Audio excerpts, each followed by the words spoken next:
maa ngi leen di ziar bu baax di leen bëggee di am yaakaar ne yéen a ngi si jàmm di leen ñaanal ngeen yàgg nekk si jàmm yéen ak seen njaboot ak seeni am di jàmm.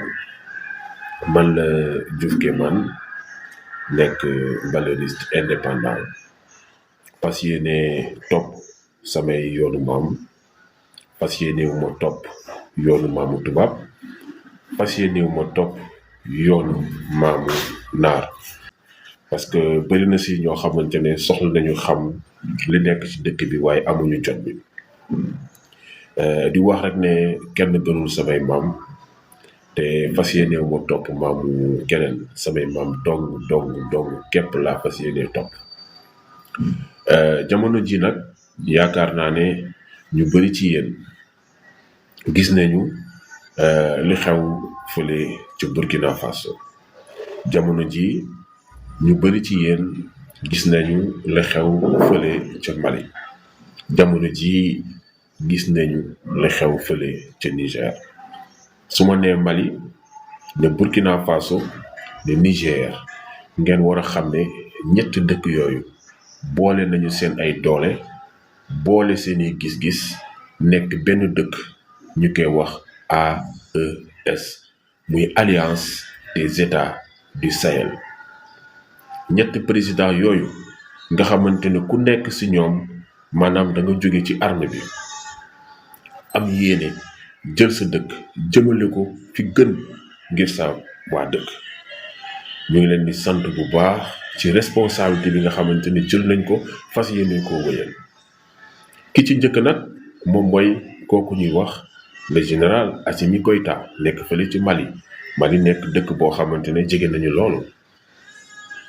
En 2022 la waa CEDEAO jëloon Mali defal ko embargo yooyu noonu di leen bunu xatal loolu taxoon sax mu amoon ay ndaw yu jóge woon Sénégal jóge Dakar daal di dox ba Mali mu nekk benn distance de 1362 kilomètres ñu daal di koy dox ci 39 jours.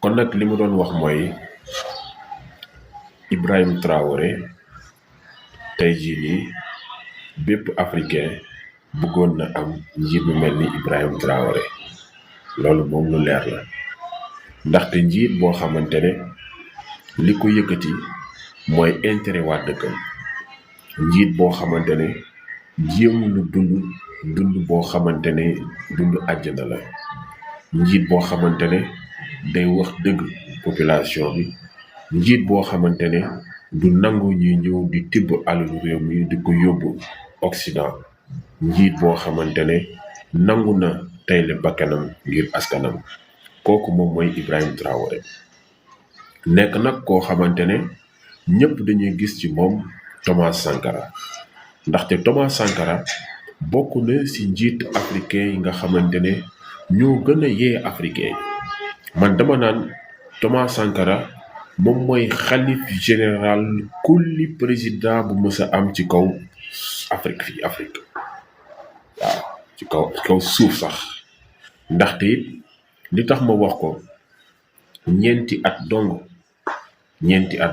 la nekk président li ngeen di dégg ñuy wax Thomas Sankara nii Thomas Sankara naa Thomas Sankara discours mémorial Thomas Sankara grandiose Thomas Sankara tissu burkinabé Thomas Sankara consommé burkinabé Thomas Sankara nii ñeenti at la nekk président ñeenti at dong kese la nekk président te ñëpp xam nañ ne Thomas Sankara bi ñu koy rey dañoo jaar ci ku ko jege muy Blaise Compaoré kooku moom moo ko faat ba tax na sax ñu bari nee nañ laataa ñu koy faat bi mu yégee ne Blaise Compaoré moom moo nekk ci coup bi dafa ne jarul ngeen di jéem a aar wala di jéem a dëgëral di jéem a défendre ndaxte bu fekkee Blaise moo ma bëgg faat dina ma faat ndaxte xam na fi may dem xam na fi may toog xam na li may lekk xam na ñi may àndal xam na samay xalaat xam na sama lépp ndaxte musuma koo nëbb dara ñoom ñaar dañ meloon ni ay seex bokkoon ànd dem jàngi bokkoon chambre ñëw seen ay waajur yi jàppee leen ne ay seex ay doom yu bokk ndey ak baay foofu la tubaab yi jaar waaw te mën koo faat waaye tamit loolu teewul tey jii nii bés bu ngeen déggee Thomas Sankara xam ne njiit bu mat njiit la africain yi bëgg ko fonk ko ndaxte si dëgg rek la doon dox dëgg rek la doon wax ay waaye dëgg jara wax dëgg jara dox ci tànk yooyu nag la Ibrahim Traoré nekk Ibrahim Traoré comme ni ngeen ko xamee nekk président Burkina Faso population burkinabé bi nag dañ ko jàpp ak doole jàpp ko bu baax ndaxte xam nañ ne intérêt Burkina moo ko yëkkati le 30 avril bii nag dañoo décréter journée mondiale de soutien à Ibrahim Traoré dañ doon woote bépp africain fépp foo mënti nekk na nga jóg wane sa cofeel ci Ibrahim Traoré wane ne yow da ngay jàppale Ibrahim Traoré loolu moo tax ci dëkk yu bari nit ci génn nañu daal di def ay manifestation génn ay drapeau Burkina ay photo Ibrahim Traoré génn ay pancarte ngir wane ne ñoom dañuy soutenir Ibrahim Traoré fii nag ci Dakar jotuñoo am manifestation yu jot a am ci internet bi la yem maanaam ci ay débat la yem maanaam ci ay publication la yem maanaam ci ay profil la yem maanaam ci ay live TikTok la yem waaye génnul nekkul ay manifestation physique benn manifestation physique moom laa fi xam te demoon naa bokk ci mu nekk bi nga xamante ne biir ambassade Burkina Faso la amee te loolu sax jàppee moo ko manifestation maanaam ñoom dañoo def li ñuy wax acte de présence dañ def rek ci manifestation mënuñu woon ñàkk wax en tant que ambassade bi représenter les Burkinabés au Sénégal moo tax seen activité boobu duréwul sax 30 minutes matul sax waxtu 30 minutes sax mag ko 13 heures dañ ko waroon def ma ànd ak sama ay mbokk panafricain dem ci te sama mbokk panafricain yow ci bés bi lañ ko yëg man mii sax ci guddi gi laa ko yëg ndaxte man dama am ay relation yu dëgër ak Burkina Faso ci guddi gi laa ko yëg laa daje kenn ku ma ne ambassade am nañ benn daje suba 13 heures comme nag yëguma ko ci réseau yi te ñoom ci seen page Facebook waxuñu ci loolu moo tax ma comprendre ne c'est pour la courtoisie diplomatique moo tax loolu ñoom waxuñu ko sinon mënoon nañ ko wax mënoon nañ ko divulguer mënoon nañ rajo wax ko dem télé wax ko jënd ak média wax ko jënd publicité nit yëppee doon ñëw te Sénégalais yi dans leur écrasante majorité ñu ngi supporter le Burkina Faso waaye comprendre naa lu tax ñu doxalee ko loolu ça a été fait à huis clos mais le message yaakaar naa ne ku dem ci seen page Facebook di nga ko gis man mii def naa fa message dugal naa ko waaw léegi nag li tax Sénégal fii bariwul ñoo xamante ne génnuñu ci mbedd bi dox soutenir AES xam ngeen ko xam naa ko waa AES xam nañ ko képp ku dul naafeq nag wax nga ko waaye bari na ñoo xamante ne dañoo nekk ay naafeq dañu koy noppi waaye xam nañ ko su ma leen ko waxee du ne guleet ndaxte yéen a ma ko tax gën a xam li waral amul manifestation soutien physique fii ci Sénégal ici à Dakar mooy ñun suñu njiit yi ñi nekk ci bopp réew mi duñu ay panafricain nekkuñu sax ci yoonu panafricanisme dañoo nekk ay njiit yoo xamante ne bu fekkonte ne ñu ngi ay panafricain duñu toog di seetaan dëkk bi nga xamante ne nag moo gën a jege Sénégal su ma waxee jege mooy jege ci wàllum brassage culturel su ma waxee jege mooy jege ci wàllum échange économique xam ngeen dëkk bi may wax ban dëkk la kooku mooy Mali bokk na ci dëkk yi gën a jege Sénégal xam nga dama doon faral di wax naan sénégalais yi bu ñuy wax ci burkinabé yi dañ leen di woowee ñàkk, bu ñuy wax ci camerounais dañ leen di woowee ñàkk, bu ñuy wax ci nigérian dañ leen di woowee ñàkk, ci béninois dañ leen di woowee ñàkk, waaye bu ñuy wax ci malien duñ ko woowee ñàkk de. xam nga duñ koy woowee malien, dafa mel ni bu ñuy wax ci gambien duñ ko woowee ñàkk, gambien lañ koy woowee. loolu li ko même guinéen duñ leen woowee ñàkk, guinéen lañ leen di woowee. xam nga loolu lan moo ko waral? li ko waral mooy ñooñu dañoo bokk si ñun, ñu jàppee leen suñu ay frère, looloo tax ñu leen di woowee noonu. mais ku ñu woowee ñàkk rek dañuy jàpp ne yow am na loo xamante ne tàqali nañu lu nekk suñu diggante, dañ ñoo xaw a sori.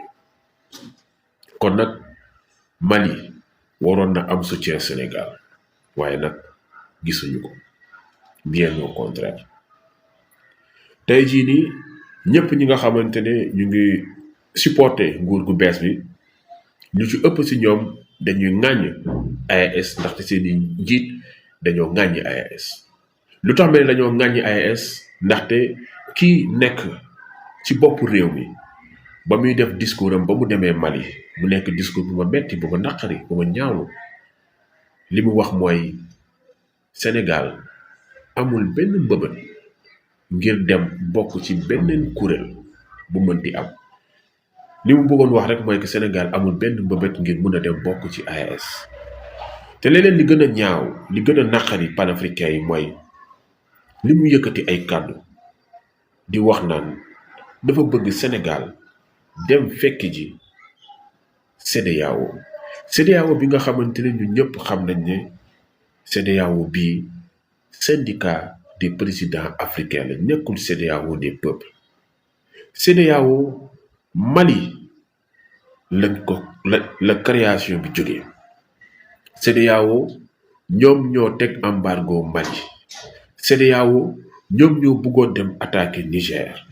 CEDEAO ñoom ñoo bunu xatal Burkina Faso.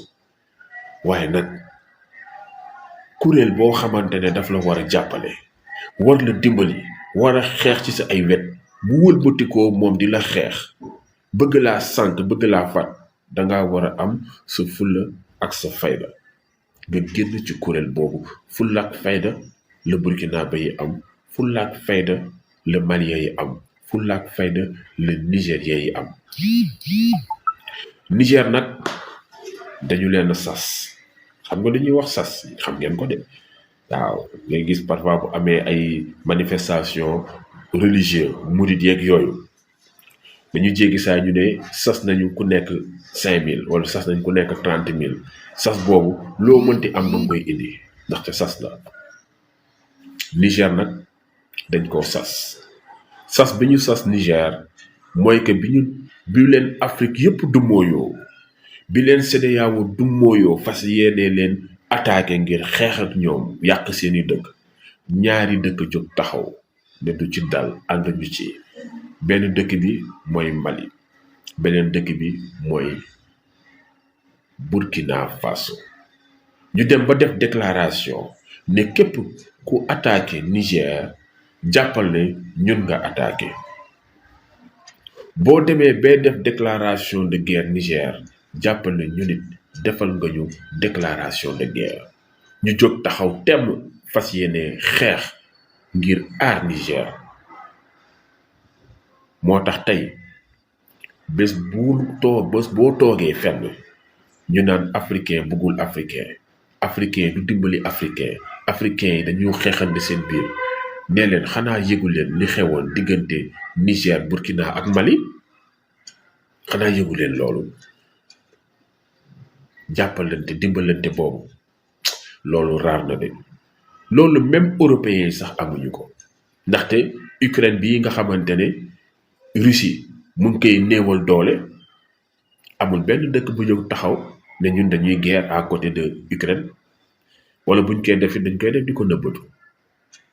ba tax na AES li ko boole mënu koo taqali.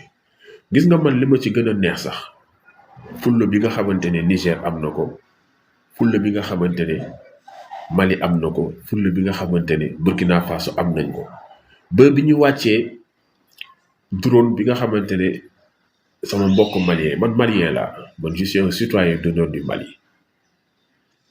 Drone bi ko Niger bi ko waa Algérie wàccee ndaxte ñoom nee na dañ koo jaawale ñu nangul leen ko, mais laata loolu Mali dafa woo ambassadeur am, rappel de l'ambassadeur bi ko Mali defee Burkina daf koo def, Niger daf koo def. waaye xanaa loolu moom mooy fulla. nit boo àndee ak sa ay nawle da ngay jëf-jëfu nawle. soo àndeek nit bu fekkente ne ñu ngi koy def naka sudul noonu da nga war a mën a taxaw temm deew ak moom, défendre ko, aar ko. loolu moom mooy la loyauté. te loolu la Mali def, loolu la Burkina def. ñoom ñaar ñëpp ñu rapatrier ñu rappeler seen ay ambassadeur. tey jii nag nekk na loo xamante ne man mi metti na ma, waaye bu ñu amoon ay njiit yoo xamante ne ay panafricain lañu, tey doon na am manifestation bu rëy boo xamante ne dinañ ko woote. waaye ñun ñi nekk des panafricains purs et durs, sans rupture, des panafricains sincères. waxuma nag genre panafricain yooyu waaw genre panafricain yooyu mel ni ay ñoom Souleymane Jules Diallo nga xamante ne li leen intéressé moom mooy xaalis bi ñuy dugal seen poche. li leen intéressé mooy briller, li leen intéressé mooy président recevoir, li leen intéressé mooy jéem a am ay link ba mën a encaisser ay millions. li leen intéressé mooy jéem a niroog un gourou. alors ñooñu waxuñu si ñooñu. li ñuy wax mooy les panafricains purs, durs et sûrs yi nga xamante ne ils sont là uniquement pour l'intérêt général mais pas pour leurs intérêts personnels. moo tax mel ne ñun ñii panafricains yooyu dinañu fas yéene organiser benn manifestation ngir soutenir l'AES.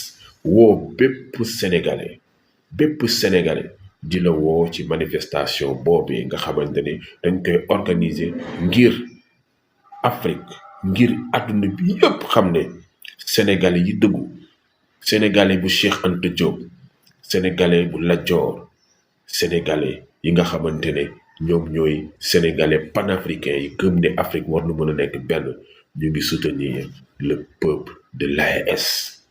loolu faw mu am. bu leen suñu njiit yi soutenirul ñun dinañ leen soutenir. kon nag faw mu am manifestation boobu ngir mën a setal deru peuple sénégalais. ndaxte njiit yi moom seen der mënul set ci panafricain yi, loolu xam nañ ko. waaye peuple sénégalais foog ñu setal seen der ci loolu. waaw Burkina Faso nag mu ngi en plein développement. ndaxte boo xoolee mine d'or yi nga xamante ne yenn burkinabé yi dañu bàyyi woon étranger yi di ko exploiter. mine d'or yu si bëri léegi l'état du Burkina daf ko récupérer yenn mine yi. am na si sax benn burkinabé du nom de Kanazoe xaw ma boo xam ne dafa jënd benn mine d'or. xam nga ñaar la ko jëndee 40 milliards la jëndee mine d'or bi. te mine d'or boobu amaana sax peut-être du alalam moom kese, dafa am ñeneen ñu ngi ko bokkal. waaye daal li ma ci neex ba neex mooy que jënd na ko te du ay tubaab ñoo koy continuer di ko exploiter. ça sera exploité par des Burkinabés et pour des Burkinabés. nga dem Burkina Faso ci wàllu mbay tey amul benn variété boo xamante ne ñu ngi koy bay autour de Burkina Faso te bay ñu ko foofu. Burkina ñoom ñooy premier pays bi ma xam bi njëkk a bay blé. xam nga avant tubaab yi dañu doon fonto quoi ñëw indi ñu seen blé parce que ñoom seen dëkk dañ fay bay blé normal, seen température rek yooyu noonu, ak ñoom surtout seen ay besoin dañ doon bay blé normal. léegi blé boobu ñoom ñu koy bay dañu ñëw di ñu ko jaay te ñoom defuñu en place benn politique d'aide pour que en Afrique ñuy bay blé. waaye Thomas Sankara, le grand Thomas Sankara, le leader incontesté, incontestable, bien aimé par tous les Africains dignes. ku bëggul Thomas Sankara rek t'es pas un Africain digne. Thomas Sankara dafa instaurer la culture du blé am na si benn documentaire am bu Thomas Sankara benn tubaab sax moom moo si doon wax mu ne bi Thomas Sankara defee culture de blé au niveau du Burkina Faso rendement bi mu am c'était supérieur au rendement des tubaab maanaam tubaab bi bu ñu doon am rendement de 3 tonnes à l'hectare Thomas Sankara amoon na 4 tonnes ba 3 tonnes 500 à l'hectare rendement moo supérieur loolu kon nag loolu moom mooy visionnaire ñu amoon ko nag fii tamit Sénégal ak le président Macky Sall le bâtisseur bi ñu nee Sénégal li muy jënd blé dafa bëri en 2020 xaw ma côté yooyu 2019 2020 Sénégal mi ngi doon dépenser ci blé 40 milliards par année da doon dépenser importer blé mu amoon nag benn maanaam programme te programme boobu yaakaar naa ne ba léegi mu ngi ko wéy defaroon naa vidéo bi ku dem sama TikTok di nga gis vidéo bi le directeur de ce programme la s'appelait Madiama Ciss nekkoon ISRA bu Saint-Louis depuis ay années ñu doon ut ay variétés yu adapté par rapport au climat sénégalais pour am un très bon rendement kon nag blé boobu jamono ji Sénégal warutoon sax exploiter et importer blé on a assez de terres arables pour cultiver du blé mun nañu gas des forages ak yooyu noonu pour cultiver du blé te léegi sax gars yi ñu ngi ci affaire de usine yoo xamante ni ndoxu géej bi lay jël di ko transformer mu nekk ndox bu neex bu nga xamante ni mun nañ ko naan usines yooyu bu amee ndox di gën a accessible di traverser di ci di mën di bay di am assez de fruits di am assez de légumes man bëggatuma gis fruit boo xamante ni dafay jóge Maroc dugg suma réew loolu bëggatuma ko non on a assez de terre on a assez de techniciens waa ISRA mën a créer ay variétés orange ay variétés yu extraordinaire mais xoolal variété orange bi am temps yi ñu naan orange Casamance orange yoo xamante ne maanaam boo koy xolli sax fa nga def ndànk sinon day toj ndax de fees dal rek ndox boo si jëlee ñaar da nga si am jus bu doy waar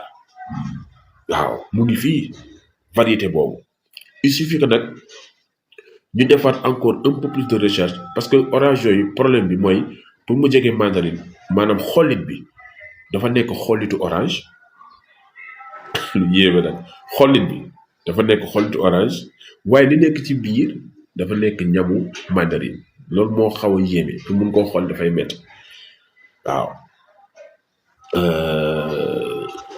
di wax rek ne dañoo war a soutenir Burkina Faso dañu war a soutenir AES ndaxte Cheikh Anta Diop dafa bind livre bu am solo fondement économique d'un état fédéral d'Afrique noire mu nekk benn livre foog naa mooy livre yu gën a tuuti ci page yi Cheikh Anta Diop ay 125 pages côté yooyu mun nga ko lire si benn journée waaw man ko soxla moom boo ma envoyé message en inbox mun naa la baaxee PDF bi nga dem lire ko sans problème waaw benn journée nii boo concentré doo koy lire mais ci foofu Cheikh Anta Diop dafa ne la première condition pour un développement de l'Afrique c'est d'avoir une armée forte capable de défendre l'Afrique une armée forte capable de défendre l'Afrique c'est-à-dire première condition d'un développement c'est la sécurité sans sécurité il peut pas y avoir de développement waaw mais xanaa du loolu la Mali di def waaw mais xanaa du loolu la Burkina di def waaw mais xanaa du loolu la Niger di def mais est-ce que xam ngeen ne Mali laata Assimi Goïta di ñëw près de 1/3 xaw ma de leur territoire maîtriser wuñ ko woon djihadistes yi ñoom ñoo fa nekkoon di def leen neex di massacrer population bi di leen siif di sàcc population bi di semer la terreur kii daal mënuñu foo dugg mais léegi dañoo dem ba diir kii daal récupérer nañ kii daal ñu ngi récupérer seen territoire ndànk MINUSMA dañ na ko lemal say bagage nga dem sa yoon parce que depuis bu ñu signé ak yow contrat dañoo gis ne ñun la sécurité au Mali n'avance pas kon laisse les Maliens prendre en propre charge ñoom seen propre sécurité looloo tax Maliens jëlaat seen sécurité tey jii nii comme des milliers de Maliens veulent être enrôlés dans l'armée malienne.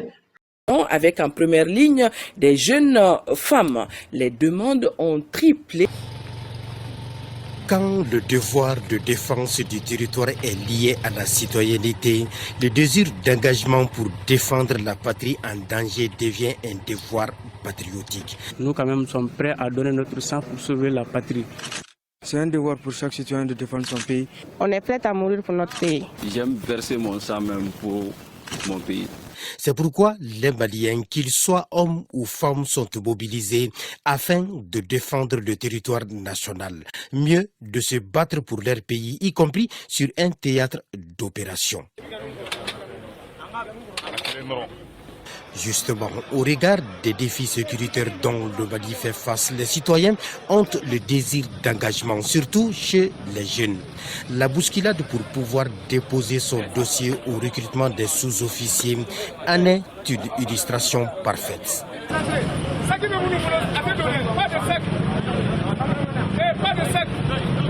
Et s'il y a quelques années, le recrutement au sein de l'armée n'a registré que 500 demandes par jour. Aujourd'hui, les demandes ont triplé, passant de 500 à 1500 par jour. Alors, la question que l'on se pose, d'où est venu ce désir d'engagement des jeunes à défendre leur patrie? Nous voyons aujourd'hui que notre femme est en train de monter en puissance à travers les efforts fournis par nos autorités de la transition. Donc, c'est ce qui a motivé les jeunes gens à s'engager au service militaire. Je suis majeur, je vais faire l'armée. C'est une question de patrie même. Parce qu'avec la montée en puissance des femmes, le Mali sera libre. Je suis prête à tout, même s'ils me demandent de partir en guerre, ça me dérange pas, puisque j'ai déjà l'amour de mon pays. Nous voulons aussi participer au développement de notre pays, puisque le Mali, ce n'est pas seulement pour les hommes, c'est pour nous tous. Pour ces jeunes, le Mali a plus que jamais besoin de... Voilà ce qui explique leur engagement à défendre le pays au prix de leur sang. Mais demal gars yi Mali yi bu ñuy woote pour jël ay nit ci armée bi des centaines et des centaines ay jigéen ay xale ñëpp man naa sam benn xarit sax li ma tudd ko de dafa bëggoon dugg mais problème âge la am mais bëggoon fee ca ndaw tuuti mu ngi ci armée malienne les femmes vive les femmes. Mais la sécurité précède le développement. te loolu nag boo nekkul panafricain boo jàngul le panafricanisme boo amul une vision mënuloo koo xam moo tax y a trop de tocards aujourd'hui qui se prennent pour des intelligents alors que ce sont des bêtes yoo xamante ni ils ne comprennent pas ce que les gens sont en train de faire. Il faut sécuriser le Mali. S'il faut 10 ans que Assimi Goïta fasse 10 ans pour sécuriser le Mali d'abord, parce que sans sécurité il n'y a pas de développement. Faut que loolu ñu xam ko. Faut que ñu xam ko. C'est comme ça la triste réalité. Il y a eu trop de désordre dans nos pays. Donc il faut que les forces de l'ordre reviennent pour mettre de l'ordre dans les pays. Loolu moom mooy dëgg, loolu mooy li am. Te nag ça va les réussir. Gis nga Mali ñoom soxlawuñu sax di importer yenn affaire. Mali dañuy bay blé depuis des années. Dañuy bay blé. Gerte bu bëri buy ñëw fii nii Sénégal si bëri day jóge Mali. Ils en ont assez. Ils ont assez de bétail. Moo tax gis nga bi leen CEDEAO téye ci frontières yi. Et yaakaaroon ne ils allaient mourir de faim. Non, non. Le Mali avait assez de ressources pour vivre. Moo tax Mali jooyul yuuxuwul. Xam nga tëj nit di ko noot di yaakaar dina yuuxu wooy muy reetaan di dund naaj di grossir da ngay tiit. Moo tax gars yi dañoo tiit reculer. Dañoo tiit daal di reculer. Dañoo tiit daal di reculer. Mbiri moom noonu la. Waaw mbiri moom noonu la. Li am importance mooy ñu jëlee fi dëkk yi nga xamante ne dañoo nekk suñu biir lu ci mel ni ay France lu ci mel ni ay États-Unis lu ci mel ni ay Allemagne nga xam dañoo dugg suñu biir di jël suñu ay ressources di ko yóbbu seeni waa dëkk loolu foog mu dakk ñoo leen ko gën a soxla foofu. Léegi nag Ibrahim Traoré commence à subir la faute des États-Unis qui se prennent pour les gendarmes du monde. Les États-Unis, nous n'avons pas peur de vous. Nous bëgg ngeen xam ko ñu ragaluñu leen, on n'a pas peur de vous. Si vous faites vos gendarmes, allez le faire là où les gens ont peur de vous. Parce que nous préférons mourir dans la dignité. Nous préférons la dignité qu'à la vie. Voilà, ngeen mën ko xam. Mooy ce que l'autre l'a disait. Restons dignes. Waaw. Dee ci dëgg moo gën nga dund ci ay fen te loolu le Burkina Faso jóg taxaw temm ngir xeex loolu Euh, Chamix, Chamix, je suis musulman et Thierno. Bon, tey moom xam naa ne du ma wax trop si Thierno nekk ni boo xoolee je parle de l'AES, je parle du Burkina Faso et je dis que nous soutenons à 102% le capitaine président Ibrahim Traoré. Il paraît que nag au Mali ñu bëri ñu ngi indi ñëw naan non Assimi Goïta nee na léegi président la 5 ans renouvelable nii kërti bu fekkente ne dafa war a def 10 ans pour apporter la sécurité au Mali qu'il fasse 10 ans. Si Assimi Goïta doit faire encore 10 ans à la tête du Mali pour que le Mali soit un pays en sécurité, un pays qui va bouter hors du Mali ces djihadistes, qu'il puisse rester 5 ans ou 15 ans. Parce que la sécurité précède le développement.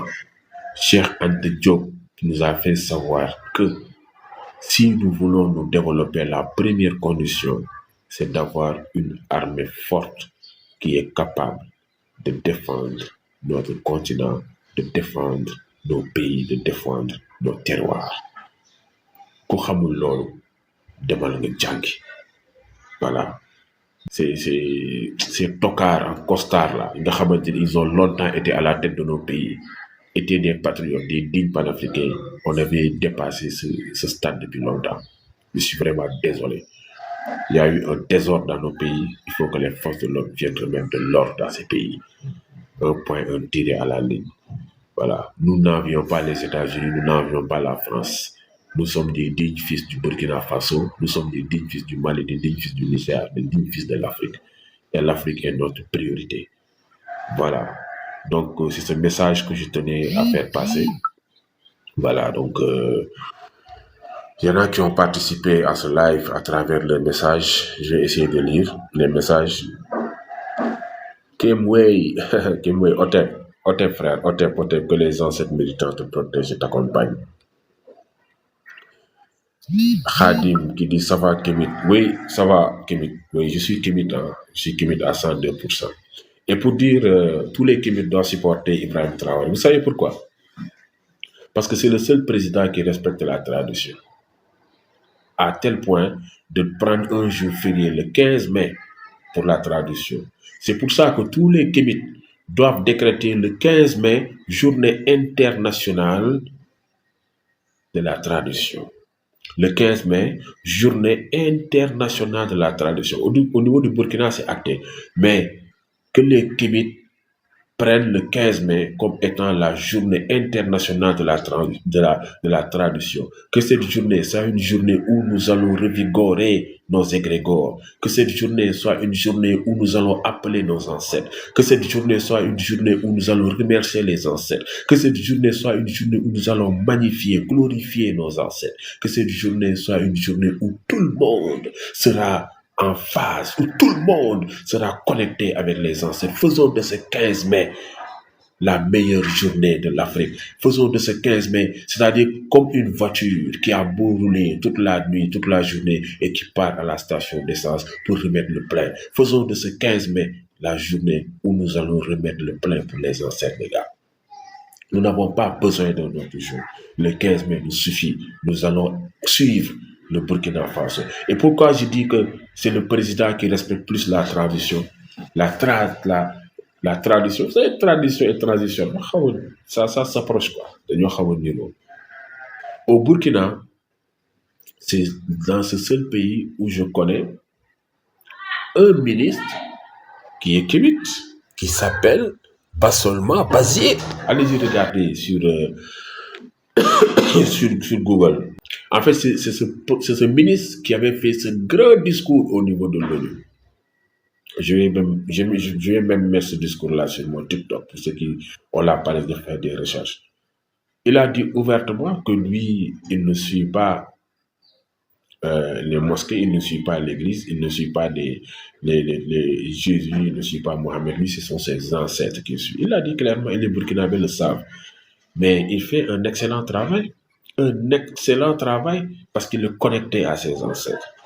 Donc, respect au Burkina Faso. Vive le 15 mai. Nous remercions le protecteur du Burkina Faso, le frère, camarade, président, capitaine Ibrahim Traoré, nous le remercions pour avoir accordé la journée du 15 mai comme étant une journée pour magnifier, pour célébrer la tradition au Burkina Faso. Et nous, les Kémètes, faisons de notre mieux pour que cette journée soit une journée internationale. Internationale. Nous pouvons le faire. Donc, dès à présent, commençons à préparer cette journée. C'est dans 2 semaines. Nous pouvons le faire et nous allons y arriver.